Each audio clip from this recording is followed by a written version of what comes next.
എല്ലാ പ്രിയപ്പെട്ടവർക്കും നമ്മുടെ വീഡിയോയിലേക്ക് ഹാർദവമായ സ്വാഗതം. ഇന്ന് നമ്മൾ അഗത്തിക്കീരയുടെ ഉപയോഗങ്ങളും ആരോഗ്യ ഗുണങ്ങളും ആണ് വിശദീകരിക്കുന്നത്. അഗത്തിക്കീരയുടെ ഓരോ ഭാഗങ്ങൾക്കും വ്യത്യസ്തങ്ങളായ പോഷകങ്ങളും ഗുണങ്ങളും നൽകാൻ കഴിവുണ്ട്. ഇല, പൂവ്, തടിയുടെ തൊലി എന്നിവയാണ് ഉപയോഗത്തിനെടുക്കുന്നത്. നമ്മളിൽ അധികം ആളുകളും പൂക്കൾ മാത്രമാണ് ഉപയോഗിക്കുന്നത്. അഗത്തി എന്താണെന്ന് അറിയാത്തവരും ധാരാളം നമുക്കിടയിലുണ്ട്. ഇലകൾക്കാണ് കൂടുതൽ ഗുണം നൽകാൻ കഴിയുന്നത്. അഗത്തിയുടെ ഇലകൾ തോരൻ, ഉപ്പേരി, സൂപ്പ്, കറി, സലാഡ് തുടങ്ങിയ വിവിധ വിഭവങ്ങൾ ഉണ്ടാക്കാൻ കഴിയുന്നതാണ്. ഇതിൽ diuretic, anti inflammatory, antioxidant, anthelmintic ഗുണങ്ങളുമുണ്ട്. അഗത്തി ഇലകൾ ഫ്രീ റാഡിക്കൽ ഓക്സിഡേഷനിൽ നിന്നും കോശ സ്ഥലങ്ങളെ സംരക്ഷിക്കുകയും ഫ്രീ ഹൈഡ്രോക്സ് റാഡിക്കലുകളെ നശിപ്പിക്കുകയും DNA കേടുപാടുകൾ ഒഴിവാക്കുകയും ചെയ്യുന്നു. ഇതിൽ ഇരുമ്പ് ധാരാളം അടങ്ങിയിട്ടുള്ളതിനാൽ ഇതിന് അയൺ ലീഫ് എന്നും ഒരു പേരുണ്ട്. രക്തസമ്മർദ്ദം കുറയ്ക്കുകയും ധമനികളെ വഴക്കമുള്ളതാക്കുകയും സാധാരണ ഗർഭപിണ്ഡത്തിൻ്റെ വികാസത്തെ പിന്തുണയ്ക്കുകയും ചർമ്മത്തിന് ഗുണം ചെയ്യുകയും പ്രതിരോധ ശക്തി വർദ്ധിപ്പിക്കുകയും അൾസിമേഴ്സ് പോലുള്ള രോഗങ്ങൾ തടയുകയും ചെയ്യുന്നു. പോഷകങ്ങളാൽ സമ്പന്നമാണ് അഗത്തി. കാൽസ്യം, ഇരുമ്പ്, ഫോസ്ഫറസ്, ഫോളേറ്റ്, അവശ്യ വിറ്റാമിനുകളായ എ, സി, ബി കോംപ്ലക്സ് തുടങ്ങിയവ ഉയർന്ന അളവിൽ അഗത്തിയിൽ അടങ്ങിയിട്ടുണ്ട്.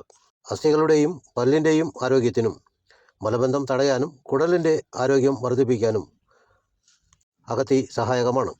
പ്രമേഹമുള്ളവർക്ക് ഏറെ ഗുണം ചെയ്യുന്ന ഒന്നാണ് അഗത്തിയിലകൾ. പാൻക്രിയാസിൻ്റെ കേടായ കോശങ്ങളെ നന്നാക്കുന്നതിന് ഇവയ്ക്ക് കഴിവുണ്ട്. രക്തത്തിലെ പഞ്ചസാര നിയന്ത്രിക്കുന്നു. കൊളസ്ട്രോൾ, ഡൈഗ്ലിസറൈഡുകൾ എന്നിവ നിയന്ത്രിക്കുന്നതിന് അഗത്തിയിലയ്ക്ക് കഴിവുണ്ട്. നാഷണൽ ഇൻസ്റ്റിറ്റ്യൂട്ട് ഓഫ് സയൻസിൻ്റെ അഭിപ്രായത്തിൽ 8 അവശ്യ അമിനോ ആസിഡുകൾ അഗത്തിയിൽ അടങ്ങിയിട്ടുണ്ട്. കൂടാതെ ഉയർന്ന അളവിൽ പ്രോട്ടീനും നൽകുന്നു. ശരീരത്തിലെ ചൂട് പുറന്തള്ളാനുള്ള കഴിവ് അഗത്തിയിലയ്ക്കുണ്ട്. പൂക്കളിൽ നിന്നും ധാരാളം മഗ്നീഷ്യം, പൊട്ടാസ്യം, സെലനിയം എന്നിവയും ലഭിക്കുന്നു. ഏതെങ്കിലും അസുഖവുമായി ബന്ധപ്പെട്ട് ഔഷധ സേവ നടത്തുന്ന ആളുകൾ അഗത്തിക്കീര ഉപയോഗിക്കരുത്.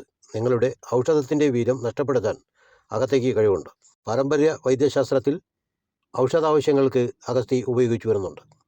അഗത്തിയുടെ ഇലകൾ പിത്തദോഷം വർദ്ധിപ്പിക്കുകയും രൂക്ഷ വാതദോഷം ശമിപ്പിക്കുകയും അധിക കഫദോഷത്തെ ഇല്ലാതാക്കാനും അഗത്തി ഇലകൾക്ക് കഴിവുണ്ട്. തലവേദന, രാത്രി അന്ധത, തിമിരം എന്നിവ ഭേദമാക്കാൻ അഗത്തിപ്പൂക്കൾക്ക് കഴിവുണ്ട്. കൂടാതെ അഗത്തി മരത്തിൻ്റെ പുറംതൊലി വയറിളക്കം, ഗൊണേറിയ, വസൂരി, മലേറിയ തുടങ്ങിയവയുടെ ചികിത്സയ്ക്കായി ഉപയോഗിക്കുന്നു. വൈവിധ്യമാർന്ന പച്ചക്കറികൾ ഉൾപ്പെടുന്ന സമീകൃത ആഹാരം കഴിക്കുന്നത് വളരെ പ്രധാനമാണ്. ഇത്തരത്തിൽ കഴിക്കുന്ന ഭക്ഷണങ്ങളുടെ ഗുണങ്ങളെക്കുറിച്ച് നമ്മൾ അറിവുള്ളവരാവുക.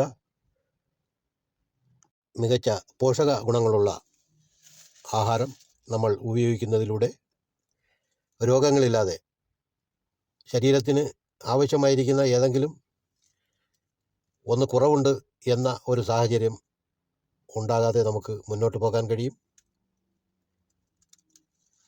അഗത്തിക്ക് വ്യത്യസ്തങ്ങളായ പേരുകളുണ്ട്. ഇതിൻ്റെ ശാസ്ത്രീയ നാമം സെസ്പാനിയ ഗ്രാൻഡിഫ്ലോറ എന്നാണ്. വെജിറ്റബിൾ ഹമ്മിങ് ബേർഡ്, കാറ്റുറൽ, വെസ്റ്റ് ഇന്ത്യ പീസ് എന്നൊക്കെ അഗത്തിക്ക് പേരുകളുണ്ട്. വെള്ളം കെട്ടി നിൽക്കാത്തതും ഈർപ്പം കുറഞ്ഞതുമായ പ്രതലങ്ങളാണ് അഗത്തി വളരുന്നതിന് അനുയോജ്യമായ സ്ഥലങ്ങൾ.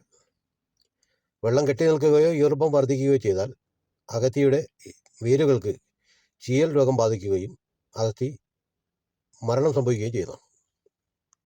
കുറഞ്ഞ ഈർപ്പമുള്ള സ്ഥലത്തിലാണ് നിങ്ങൾ അഗത്തി കൃഷി ചെയ്യുന്നതെങ്കിൽ അല്ലെങ്കിൽ വളർത്തുന്നതെങ്കിൽ ഏകദേശം 20 വയസ്സുകാലം വരെ അഗത്തി ജീവിക്കുന്നതാണ്. അഗത്തിയെ സംബന്ധിച്ചുള്ള ഈ ചെറു വീഡിയോ ഇവിടെ സമാപിക്കുകയാണ്.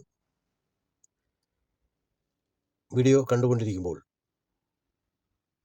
പുതുതായി കാണുന്നവരോ സബ്സ്ക്രൈബ് ചെയ്യാത്ത ആളുകളോ സബ്സ്ക്രൈബ് ചെയ്യുകയും ഇത്തരത്തിലുള്ള അറിവുകൾ മറ്റുള്ളവർക്ക് കൂടി ലഭിക്കുന്നതിലേക്ക് നിങ്ങൾ ഷെയർ ചെയ്യുകയും ചെയ്യുക. നിങ്ങളുടെ അഭിപ്രായങ്ങൾ കമൻറ്റിലൂടെ രേഖപ്പെടുത്താൻ മറക്കരുത് എന്നുകൂടി ഓർമ്മപ്പെടുത്തിക്കൊണ്ട് സമാപിക്കുന്നു.